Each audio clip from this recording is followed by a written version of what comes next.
नमस्कार, AMV network देख रहे हैं आप। आपके साथ मैं हूं बबीता। हल्द्वानी हिंसा को एक हफ्ते से भी ज्यादा का समय हो गया है। वहीं गिरफ्तारी और जांच अभी भी चल रही है। पुलिस लगातार इसमें हर कनेक्शन की जांच कर रही है, तो वहीं कई बड़े खुलासे भी अब हो रहे हैं। हाल ही में इस हिंसा के मास्टरमाइंड अब्दुल मलिक समेत 5 गिरफ्तारियां भी हुई, जिसमें सपा नेता अब्दुल मतीन सिद्दीकी के भाई का नाम भी शामिल है। इसी बीच इस जांच में अब एक और नया मोड़ आ गया है, जिसमें कहा जा रहा है कि 5 राजनेता ऐसे हैं जिन्होंने इस हिंसा को भड़काने में अहम रोल निभाया। पुलिस भी अब इस एंगल की जांच कर रही है।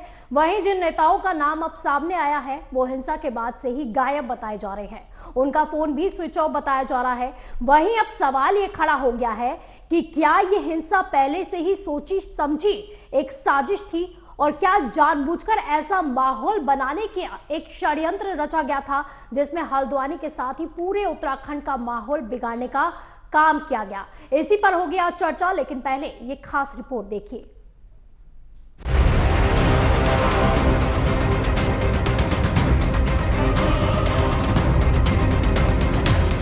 हल्द्वानी के बनभूलपुरा में हिंसा में राजनीतिक कनेक्शन भी सामने आने लगा। कहा जा रहा है कि इस हिंसा को भड़काने में कई नेताओं का भी अहम रोल रहा है। जैसे जैसे जांच का दायरा अब बढ़ता जा रहा है, वैसे वैसे अब इसमें कई बड़े नामों का भी खुलासा होने लगा। पुलिस हर एंगल से जांच कर रही है।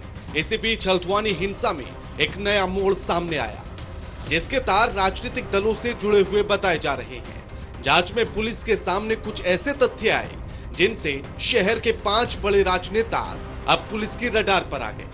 वहीं इनकी भनक लगते ही इन नेताओं ने अपने फोन स्विच ऑफ कर लिए और अंडरग्राउंड हो गए, जिसके बाद से पुलिस का ये शक और गहरा हो गया। इन राजनेताओं के खिलाफ एसएसपी ने जांच करना शुरू कर दिया। इसी बीच कई गिरफ्तारियां भी की गई। हाल ही में हल्द्वानी हिंसा के मास्टरमाइंड अब्दुल मलिक समेत 5 लोगों की गिरफ्तारी हुई है, जिसमें सपा नेता का एक भाई भी शामिल है। इनसे पूछताछ जारी है और बाकी लोगों को भी चिन्हित किया जा रहा है। देखिए, कुछ लोग जो यहाँ से फरार हुए हैं वो हमारे राडार पे हैं और उनके लिए पुलिस टीमें भेजी गई है उत्तराखंड के और उत्तर प्रदेश के अलग अलग क्षेत्रों में। तो ऐसे लोगों की गिरफ्तारी भी हम जल्दी ही करेंगे। और जो तथ्य आए हैं सीसीटीवी एनालिसिस हम लोगों ने किया है, और जो बाकी एविडेंस है उसके आधार पर अभी 5 लोगों की गिरफ्तारी हुई है। 5 लोगों की गिरफ्तारी के बाद में बाकी जो अभियुक्त हैं उनको आइडेंटिफाई करने का काम हमारी टीम ने शुरू कर दिया है, और कुछ बाकी जो अभियुक्त हैं उनकी गिरफ्तारी के लिए टीमें लगी हुई है। जल्दी बाकी जो अभियुक्त हैं उनको भी गिरफ्तार किया जाएगा। जहां एक तरफ पुलिस जांच करके गिरफ्तारियां कर रही है, तो वहीं दूसरी तरफ सीएम धामी ने एक बड़ा ऐलान कर दिया। जहां अवैध निर्माण हुआ है वहां अब पुलिस स्टेशन बनाया जा रहा है। इसे सीएम धामी का मास्टर स्ट्रोक कहा जा रहा है। वहीं अतिक्रमण की जमीन पर पुलिस स्टेशन बनाए जाने का ऐलान करके सीएम धामी ने कानून व्यवस्था के खिलाफ किसी भी अराजकता को बर्दाश्त न करने का भी सख्त संदेश दिया है। भाइयों बहनों, ये जो बनभूलपुरा है, ये बनभूलपुरा में जो एक बगीचा था, जो अतिक्रमण, जिस पर अतिक्रमण था, उस अतिक्रमण को हटाया गया है, जिसमें कई एकड़ भूमि निकली है। वो भूमि जहां पर आगजनी हुई है, जहां पर पथराव हुआ है, जहां पर उपद्रव किया गया है, जहां हमारे पुलिस कर्मियों के साथ सारे कानून को तोड़ने का काम किया है, पत्रकार भाइयों को भी आग में झोंकने का काम किया है, मैं आज इस मां गंगा के पवित्र तट से घोषणा करता हूं कि उस स्थान पर पुलिस का थाना बनाया जाएगा। वहीं जैसे जैसे जांच का दायरा बढ़ रहा है, वैसे वैसे इस पूरे दंगे का राज खुल रहा है। ऐसे में अब देखना होगा कि इस पूरे मामले में पीड़ित लोगों को न्याय कब तक मिलता है, जिनका इस दंगे में सब कुछ स्वाहा हो चुका है।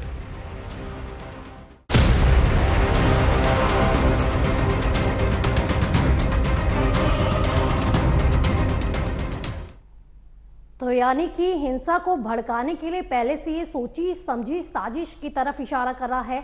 और वहीं लगातार मास्टरमाइंड जो इसमें था अब्दुल, उसको गिरफ्तार तो कर लिया गया है, लेकिन इसके पीछे की जो और भी माइंड है, जिसमें 5 नेताओं के नाम भी सामने आ रहे हैं, उनकी अब पुलिस तलाश कर रही है। इसी पर आज चर्चा करेंगे, और चर्चा के लिए हमारे साथ 2 खास मेहमान भी अभी जुड़ गए हैं। नीरज कोहली सीनियर जर्नलिस्ट हैं और आशीष कोटाडिया कांग्रेस नेता है। आप दोनों का बहुत बहुत स्वागत है एएमवी नेटवर्क पर। आशीष जी, शुरुआत आपसे करना चाहूंगी क्योंकि सपा नेता, क्योंकि गठबंधन में आप लोग हैं, इंडिया अलायंस आप लोगों ने बनाया, इसी बीच कहा जा रहा है कि कई नेताओं के नाम भी सामने आए हैं और जो मास्टरमाइंड इसमें गिरफ्तार हुआ है उसमें एक नाम सपा नेता के भाई का भी है। तो क्यों ऐसा होता है कि हिंसा में अक्सर ही कभी कांग्रेस नेता का नाम सामने आ जाता है, कभी इसमें सपा नेताओं का नाम सामने आ जाता है और कांग्रेस पूरी तरह से चुप्पी साधे हुए रहती है?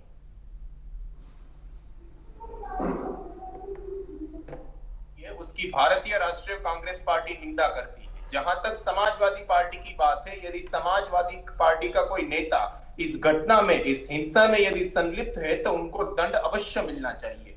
किंतु समस्या ये नहीं है, जब उत्तराखंड हाईकोर्ट ने 8 फरवरी 2024 को मैटर लिस्टेड किया था और बोला था कि अगला मैटर की सुनवाई की जाएगी 14 फरवरी 2024, उसके पश्चात भी नैनीताल डिस्ट्रिक्ट मजिस्ट्रेट ने कार्रवाई की, जबकि उत्तराखंड के मुख्यमंत्री पुष्कर सिंह धामी बता रहे थे कि हम वहां पुलिस थाना बनाएंगे, लेकिन उत्तराखंड की कोर्ट ने डिमोलिशन करने का आदेश नहीं दिया था। मैं तो केवल न्यायिक लेंस से आपको बता रहा हूं। उत्तराखंड हाईकोर्ट ने, जो जस्टिस पंकज त्रिपाठी थे, उन्होंने किसी भी प्रकार का डिमोलिशन का निर्णय आदेश नहीं दिया था। मैटर लिस्टेड हुआ था फ्रॉम 8 to 14 फरवरी 2024। आप कोर्ट के खिलाफ जाके डिमोलिशन ड्राइव किया तो प्रॉब्लम तो होगा। वायलेंस हुआ, 5 लोगों की मौतें हुई, इसके लिए कौन जिम्मेदार है? यानी ठीक है, आप कह रहे हैं कि वहां पे ध्वस्तीकरण की कार्रवाई नहीं होनी चाहिए थी क्योंकि कोर्ट की तरफ से ऐसा कोई फैसला नहीं लिया गया था। ठीक है, ये मान लिया आपकी बात कहीं ना कहीं सही है, लेकिन क्या आपको यह भी सही लगता है कि सरकारी जमीनों पर अतिक्रमण कर लिया जाए? जमीनों पर अतिक्रमण करना न्यायोचित नहीं है। सरकारी जमीन की बात आई तो राम मंदिर के निर्माण में हजारों करोड़ों रुपए की जमीनों का घोटाला हुआ है। इसका जवाब प्रधानमंत्री क्यों नहीं दे रहा है? अमित शाह के बेटे की शादी थी क्या, जो कार्ड बांट रहे थे देश में? राम के नाम पे भ्रष्टाचार किया, राम के नाम पे अन्याय को फैलाया, ये कहां गया भारतीय जनता पार्टी? और दूसरी बात, मोदी जी जब उत्तराखंड का विजिट करते हैं, देहरादून जाते हैं, नैनीताल जाते हैं, तो मां गंगा और बाबा केदार की बात करते हैं। उसके पश्चात भी गंगा जल के ऊपर 18% का जीएसटी थोप दिया गया, तब प्रधानमंत्री मोदी जी को उत्तराखंड नहीं दिखता। इस प्रकार की हिंसा फैलाना हमारे समाज में धार्मिक सामंजस्यता के वातावरण को तार तार करता है। और जिस सपा नेता का नाम सामने आया है, जिसके साथ आप लोग गठबंधन बनाए हुए हैं, उसको लेकर तो अभी तक कांग्रेस की तरफ से कोई बयान तक सामने नहीं आया। इस पर क्या कहेंगे आप?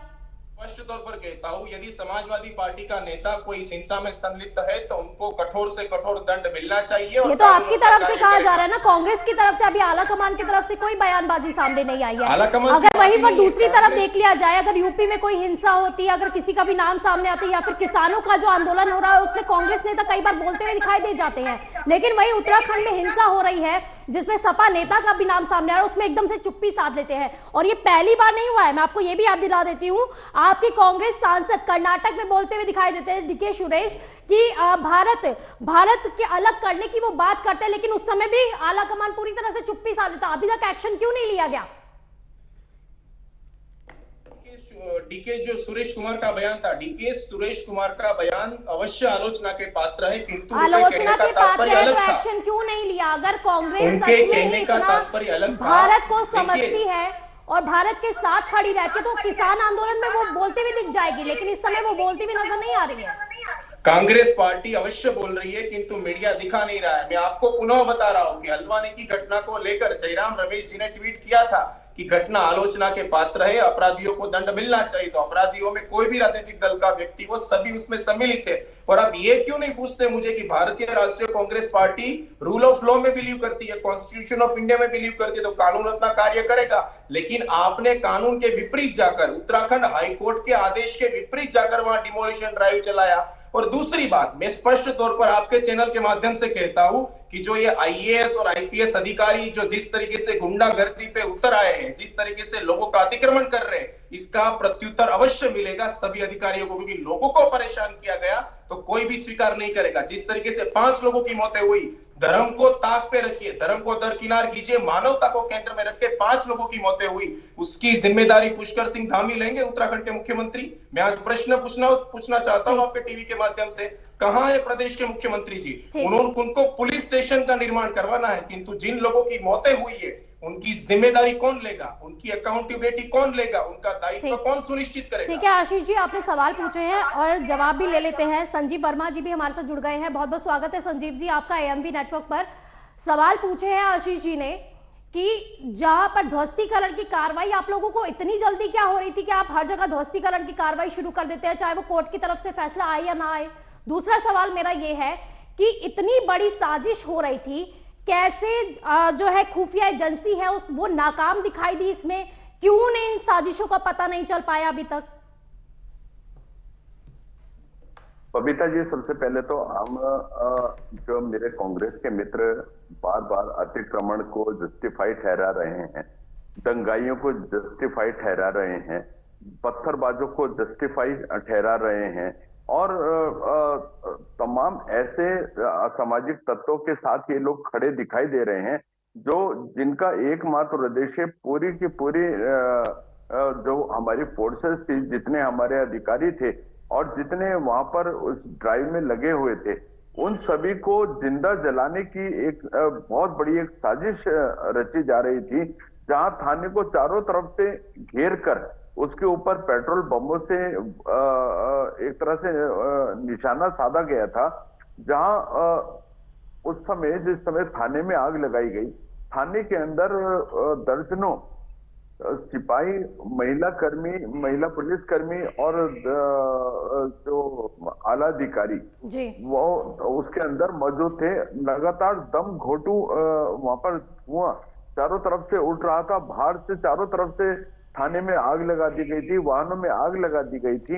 लगातार वहां की जो महिलाएं थी, बच्चे थे और बूढ़े थे, ऐसे सभी लोग, यानी कि एक कोई भी ऐसा व्यक्ति नहीं था जिसके हाथ में पत्थर नहीं थे, और वो एक तरह से निशाना साध कर लगातार हमला कर रहे थे। ऐसे लोगों को ये साथ खड़े होते हैं संजीव जी, और ऐसे मैंने लोगों को आपसे सवाल किया है, ठीक है। है, नहीं वो जो सब चीजें हुई हैं वो काफी दर्दनाक भी था और उसका दंश जो है वो पूरा उत्तराखंड भी झेल रहा है, पूरा भारत झेल रहा है। मेरा आपसे सवाल था कि ये पूरा षड्यंत्र रचा जा रहा था, खुफिया एजेंसी कहां थी उस समय? क्यों सरकार तक को पता नहीं चल पाया कि ये पीठ पीछे सारे के सारे साजिश रच रहे हैं? और जब सारी हिंसा हो जाती है उसके बाद सरकार भी एकदम से एक्टिव हो जाती है, उसके बाद पुलिस प्रशासन भी जाग जाता है, उससे पहले क्यों नहीं हुआ ये सब? बबीता जी देखिए, हाई लेवल इंक्वायरी वहां पर गठित कर दी गई है, मजिस्ट्रेटी जांच चल रही है और एक हफ्ते के भीतर उसकी पूरी जो भी जांच की जो रिपोर्ट है वो आने वाली है। और उसमें चाहे कोई छोटे से छोटा हो, बड़े से बड़ा हो, कोई राजनीतिक दल का कोई जो भी नेता या राजनीतिक दल के जो भी व्यक्ति जो वहां पर लोगों को उकसाने, भड़काने और बरगलाने में जिन्होंने एक महत्वपूर्ण भूमिका अदा की, जिनका उद्देश्य एक सांप्रदायिक दंगे को हवा देना था, सांप्रदायिक दंगा करवाना था, उत्तराखंड की फिजाओं को अशांत करना था और उत्तराखंड का जो माहौल है उसको खराब करने का उद्देश्य से ये जो लोग सक्रिय हुए थे, ऐसे तमाम लोगों के ऊपर कड़ी से कड़ी कार्यवाही की जाएगी। आप जहां तक अधिकारी की बात कर रहे हैं, जहां तक एजेंसीज की बात कर रहे हैं कि समय रहते इसके ऊपर कार्यवाही नहीं हुई, तो जांच मजिस्ट्रेटी जांच हो रही है और मजिस्ट्रेटियल जांच में जो भी व्यक्ति, जो भी संस्था, जो भी अधिकारी या जो भी वर्ग दूसरा दोषी पाया जाएगा, किसी को भी बख्शा नहीं जाएगा। उन अधिकारियों का क्या सर, उन अधिकारियों का क्या संजीव जी, उन अधिकारियों का क्या जिनकी संलिप्तता भी इस पे थी, जिन्हें जो ऐसी जमीनों को, जो सरकारी जमीनों को कुछ पैसों के लिए वहां पर अतिक्रमण करने के लिए दे देते हैं? ऐसे पुलिस वालों का क्या जिनको पहले से पता होता है कि इस तरह के काम चल रहे हैं और वो उन्हीं की नाक के नीचे चलते रहते हैं और उन्हें वो सिर्फ आंख मूंद लेते हैं और पैसे लेते रहते हैं? ऐसे अधिकारियों का क्या करेंगे आप? ऐसे पुलिस वालों का क्या करेंगे आप? बबीता जी देखिए, माननीय मुख्यमंत्री जी श्री पुष्कर सिंह धामी जी ने पूरी तरह से स्पष्ट किया है, कोई भी ऐसा कोई भी अधिकारी, कोई भी कर्मचारी जो किसी भी अपराध में, किसी भी काम को लेकर किसी भी तरह से लापरवाही में या गलत तरीके से रॉन्ग प्रैक्टिसेस में कोई भी दोषी पाया जाएगा, इंस्टेंटली उसके ऊपर कठोर से कठोर कार्यवाही होगी। हम ऐसे किसी भी व्यक्ति को कतई बख्शने वाले नहीं है और ऐसे तमाम लोगों को सचेत हो जाना चाहिए। राज बदल गया है, ये धामी राज है। धामी राज में इस तरह की जो रॉन्ग प्रैक्टिसेस पिछली कांग्रेस की सरकारों में चला करती थी, अब वो सब कुछ चलने वाला नहीं है। सर, धामी राज में मैं भी आपको बता दूं, लगातार रिपोर्ट यही आई है, बीजेपी के आने के बाद से मदरसों की संख्या वहां पे लगातार बढ़ रही है। क्या आप लोगों ने वहां पे जांच करवाई? क्या आप लोगों ने वहां पे जांच करवाई? सर, मैं फिर से सवाल अपना दोहरा रही हूँ संजीव जी, मैं फिर से दोहरा रही हूँ अपना सवाल। आप कह रहे ठीक है, धामी सरकार के आने के बाद लगातार जो है ऐसी गिरोह का भी पर्दाफाश भी हो रहा है और ऐसे पर शिकंजा भी कसा जा रहा है। सबसे बड़ा सवाल, क्योंकि रिपोर्ट अभी हाल ही में आई है कि लगातार मदरसों की संख्या वहां पे बढ़ती जा रही है, क्या आप लोगों ने उनके लिए भी कुछ किया है या फिर ऐसे ही एक और हिंसा का आप जो है फिर से इंतजार कर रहे हैं कि ऐसी कुछ हिंसा हो उसके बाद जो है हम एक्शन में आ जाए? बबीता जी देखिए, जितने मदरसे एक तरह से रजिस्टर्ड हैं, जो मतलब वैध तरीके से चल रहे हैं, वो क्योंकि मदरसों में ही पढ़ाई होती है और जो लीगल हैं, जो रजिस्टर्ड हैं, उनके अलावा जो मदरसों के नाम पर मदरसे खोलना या किसी भी जमीन के ऊपर अतिक्रमण करना या इस तरह से कोई भी रॉन्ग प्रैक्टिसेस करना और जिसका सरकार को के संज्ञान में कोई चीज नहीं है, तो ऐसे जो संस्थाएं हैं उन और ऐसे जो वर्ग हैं, उन लोगों के ऊपर भी कानून सम्मत जो भी कार्रवाई बनती है वो कार्रवाई भी की जाएगी। कब होगी सर कार्रवाई? मैं वही जानने की कोशिश कर रही हूँ, क्योंकि रिपोर्ट आज की नहीं है। 2000 ऐसे इलीगल मदरसे हैं जिनकी फंडिंग कहां से हो रही है वो तक नहीं पता। सरकार के पास कब की ये रिपोर्ट आ चुकी है और अभी तक कुछ नहीं किया गया है। फिर से वो टॉपिक पे आती, क्योंकि मुद्दे से मैं नहीं भटकना चाहती हूँ। सवाल ये है, एजेंसियों को कैसे पता नहीं चला और अभी भी एक हफ्ते से ज्यादा का समय हो गया है जिसमें बताया जा रहा है कि 5 नेताओं के नाम भी शामिल है। पुलिस इतनी धीमी कार्रवाई क्यों करती जा रही है? बबीता जी देखिए, चिट भी मेरी पट भी मेरी, वो तो सब कुछ नहीं चलेगा। अगर कांग्रेस के, समाजवादी पार्टी के और जो तमाम वहां पे जो फिजाओं को अशांत करने की जो एक लगातार साजिश रच रहे थे, वो लोग यदि हम जल्दबाजी में अभी कोई शासन प्रशासन कोई गिरफ्तारी कर देता है तो वो लोग आन खड़े होंगे, फिर वो लोग विक्टिम कार्ड लेकर खड़े हो जाते हैं कि मजलूमों के ऊपर जुल्म हो गया, ये हो गया, वो हो गया। अभी मजिस्ट्रेटी जांच चल रही है, हफ्ते भर के अंदर उसकी पूरी रिपोर्ट आ जाएगी। तमाम हमारी जितनी भी इंटेलिजेंस है, जितनी हमारी फोर्सेस हैं, वो लगातार ऐसे लोगों को चिन्हित कर रही हैं। जो भी वीडियोग्राफी हुई है, जो ड्रोन से वीडियोग्राफी हुई है, उसमें तमाम ऐसे लोग जो चिन्हित हुए हैं, जो पत्थरबाजी में शामिल थे, जो पेट्रोल बम फेंक रहे थे, जो गोलीबारी कर रहे थे और जिन्होंने वहां पर उकसाने, भड़काने और बरगलाने का काम किया, ऐसे जितने भी लोग हैं, एक भी व्यक्ति बख्शा नहीं जाएगा।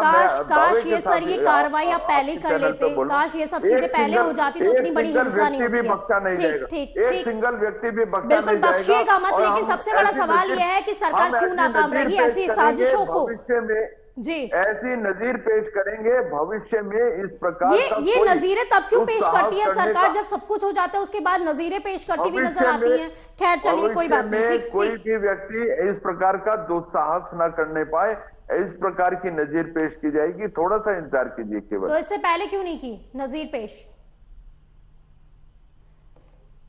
बबीता जी देखिए, सरकार लगातार काम कर रही है, सरकार ग्राउंड जीरो पर काम कर रही है। हम लोग इस तरह के कोई भी असामाजिक तत्व की कहीं से भी कोई दिख रहा है सर, ग्राउंड जीरो पर कितना काम हो रहा है। ठीक है, नेस्तनाबूद करने का की दिशा में हम लोग लगातार काम कर रहे हैं। अभी विगत में जो हमने लगभग 1000 हेक्टेयर पे अतिक्रमण को ध्वस्त करने का काम किया, वो सब कुछ आपके सामने है, कोई किससे छुपा हुआ नहीं है।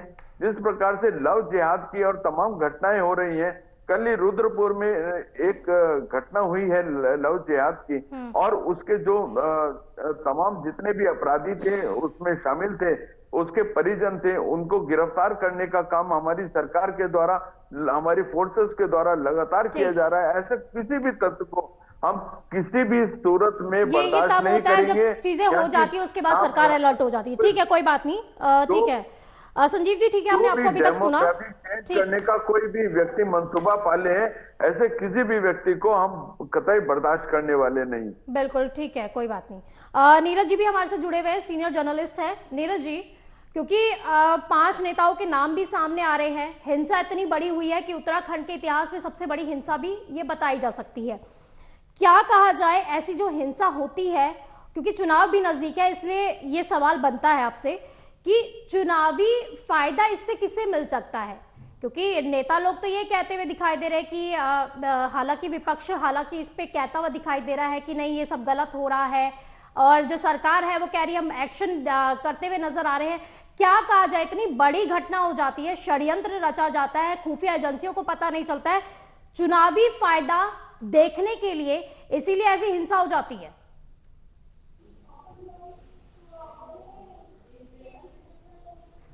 नीरज जी, नीरज जी, आप तक मेरी आवाज पहुंच रही है? ठीक, आशीष जी, आपके पास फिर से आना चाहूंगी, आपका रुख करना चाहूंगी, क्योंकि आप लगातार कह रहे हैं कि जो सपा नेता इसमें जिसकी भी संलिप्तता है उसका हम घोर विरोध करते हैं। ये पहली बार नहीं हुआ है सर, आपके नेता भी कई बार ऐसी हिंसाओं को बढ़ावा देते हुए नजर आते हैं।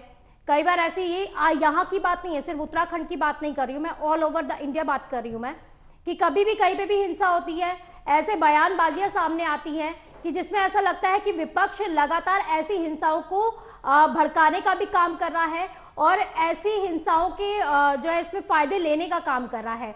कभी भी पश्चिम बंगाल में हिंसा होती है, वहां बोलते हुए नजर नहीं आते हैं। जहां पर बीजेपी की सरकार होती है वहां पर हमेशा बोलते हुए नजर आते हैं। वहीं पर जब आपके नेता ऐसे बयान दे देते हैं जिसमें देश तोड़ने की बात होती है, वहां पर आप चुप्पी साध लेते हैं। भारतीय राष्ट्रीय कांग्रेस पार्टी ने जितने भी राज्यों में हिंसा हुई है, चाहे वो जातीय हिंसा हो, धार्मिक हिंसा हो या एथनिक हिंसा हो, सभी हिंसाओं की हमने आलोचना की है। आपने अभी पश्चिम बंगाल का उल्लेख किया, शायद आप जाके भारतीय राष्ट्रीय कांग्रेस पार्टी के ट्वीट पढ़िए, आपको मालूम होगा कि हमने जब बंगाल में चुनाव के पश्चात जो हिंसा हुई उसको लेकर राहुल जी ने और कांग्रेस पार्टी ने ट्वीट किया था कि जो हिंसा है हम उसकी निंदा करते हैं। कांग्रेस पार्टी कदापि हिंसा के समर्थन में नहीं खड़ी रहती, क्योंकि हमारी पार्टी की विचारधारा ही अहिंसा को समर्थन करती है। अहिंसा परमो धर्म गांधी की विचारधारा है, गोडसे की विचार। न्यू हिंसा जब हुई थी उसमें कांग्रेस विधायक का नाम सामने आया था, मामन खान, उसका क्या किया आपने? उसका राजस्थान में जब चलती हुई टोली पे पथराव होना शुरू हो जाता है, गहलोत सरकार कुछ करती हुई नजर नहीं आती है, उल्टा पुलिस को मना करती हुई नजर आती है। वीडियो भी वायरल हुआ था, देखा होगा आपने। देखिए, पुलिस राज्य व्यवस्था का हिस्सा है, तो कानून को संभालना राज्य और स्टेट गवर्नमेंट की रिस्पॉन्सिबिलिटी है। लेकिन हाई कमांड ने तुरंत एक कमेटी गठित की थी, उसकी रिपोर्ट भी सबमिट हुई थी और ये बात भी की गई थी कि आवश्यकता अनुसार पार्टी हाईकमांड उस विधायक के खिलाफ कानूनी कार्रवाई करेगा। अब ये हाईकमांड के ऊपर निर्भर करता है कि समयानुचित कब किस प्रकार से उनके विरुद्ध में और उनके खिलाफ में कानूनी कार्रवाई करनी। लेकिन हमने उस हिंसा की आलोचना की थी और एक कमेटी भी गठित की थी। यदि आपको रिपोर्ट चाहिए तो वो रिपोर्ट भी मैं आपको भेज सकता हूं। किंतु इस प्रकार की बातें करना कि कांग्रेस पार्टी सदैव भाजपा शासित प्रदेशों में हिंसा होने पर आलोचना करती है, यह अस्वीकार्य है, कदापि संभव नहीं हो सकता। हम कदापि हिंसा के समर्थन में खड़े नहीं रहते। प्रश्न तो मुझे पूछना चाहिए बीजेपी के प्रवक्ता से कि मुजफ्फरनगर की हिंसा, 2002 की हिंसा, दिल्ली के हिंसा, दिल्ली के दंगे, बीजेपी की सरकार क्या कर रही थी? प्रधानमंत्री जी स्वयं, गृह मंत्री जी अमित शाह थे। ये नागरिकता कानून को लेकर जो दिल्ली में हिंसा भड़की, तब देश के गृह मंत्री अमित शाह जी कहां पर थे? कितने लोग मारे गए? किसान आंदोलन हुआ, 500 से 700 किसानों की मौतें, कहां है प्रधानमंत्री जी? मगरमच्छ के आंसू, क्रोकोडाइल्स के टीयर के माध्यम से लाखों लोग मर गए कोविड-19 में, तब प्रधानमंत्री कहां थे? तब तो उनके आंसू नहीं दिखे। आज इस प्रकार की धार्मिक हिंसा को लेकर विपक्ष को घसीटना कदापि न्यायोचित तो जो इंडिया अलायंस में आपके साथ जो है गठबंधन बना हुआ समाजवादी पार्टी के नेताओं का, समाजवादी पार्टी का, उसके लिए क्या कहेंगे आप? क्या ऐसे लोगों से गठबंधन तोड़ेंगे फिर आप जो हिंसा में? क्योंकि ये पहली बार नहीं हुआ है सर, ये पहली बार नहीं हुआ है। यूपी की हिंसा में भी सपा नेताओं का नाम सामने आया था। क्वेश्चन मैडम, आपने कहावत सुनी होगी, यदि फल की टोकरी में एक फल खराब है तो वो फल को निकलना चाहिए, पूरी टोकरी। लेकिन कहते हैं ना, ज्यादातर फल खराब है तो फलों की टोकरी भी बदलनी पड़ती है, फल बदलने पड़ते हैं पूरे। कहना न्यायोचित नहीं होगा। समाजवादी पार्टी में सभी नेता इस प्रकार के नहीं, लेकिन कांग्रेस पार्टी ऐसे हिंसक अपराधियों का समर्थन नहीं करती। ऐसे लोगों को हम चुनाव में टिकट भी नहीं देंगे। मैं स्वयं आलोचना करता हूँ भारतीय राष्ट्रीय कांग्रेस पार्टी की ओर से, यदि समाजवादी पार्टी का नेता उस हिंसा में संलिप्त था तो उनके खिलाफ कठोर से कठोर कानूनी कार्रवाई होनी चाहिए और शीघ्र अतिशीघ्र उनको न्यायोचित दंड मिलना चाहिए। चलिए, बहुत बहुत शुक्रिया चर्चा में शामिल होने के लिए।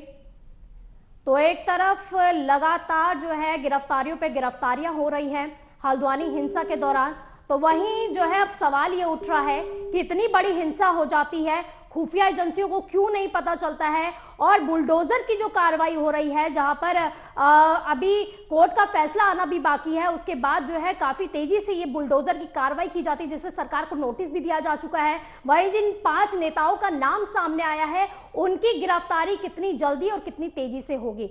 चर्चा में फिलहाल के लिए बस इतना ही। आप देखते रहिए AMV नेटवर्क। नमस्कार।